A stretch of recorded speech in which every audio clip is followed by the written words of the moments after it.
नमस्कार, मी कृषी सहाय्यक अक्षय चव्हाण आणि आता आमच्यासोबत आहेत आमचे शेतकरी सुहास महादेव सावंत. त्यांचा हा SRTचा प्लॉट केलेला आहे. SRTमध्ये त्यांनी स्थानिक व्हरायटी बेळा ही लावलेली आहे. तर या प्रात्यक्षिकाचा किंवा या SRTचा त्यांच्याकडून आपण जाणून घेऊया की त्यांचा प्रतिसाद कसा होता.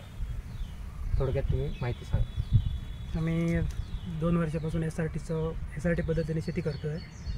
पहिल्याच वर्षी आम्हाला चांगला रिझल्ट भेटल्यानंतर दुसऱ्या वर्षी आम्ही अजून क्षेत्र वाढवलं, तिसऱ्या वर्षी अजून क्षेत्र वाढवलं.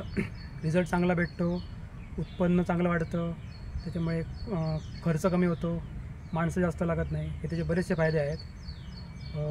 यावर्षी तर आम्हाला सुरुवातीला केल्यानंतर म्हणजे टोकणी केल्यानंतर त्याच्यावरती थोडासा रोगाचा प्रादुर्भाव दिसला होता.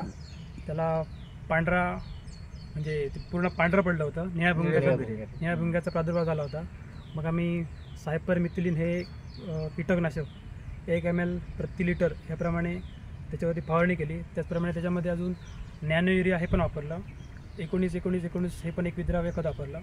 बाकी आम्ही त्याच्यामध्ये अशी दुसरी खतं त्यामुळे टाकली नाहीत. त्याचा रिझल्ट आता चांगला दिसतो आहे.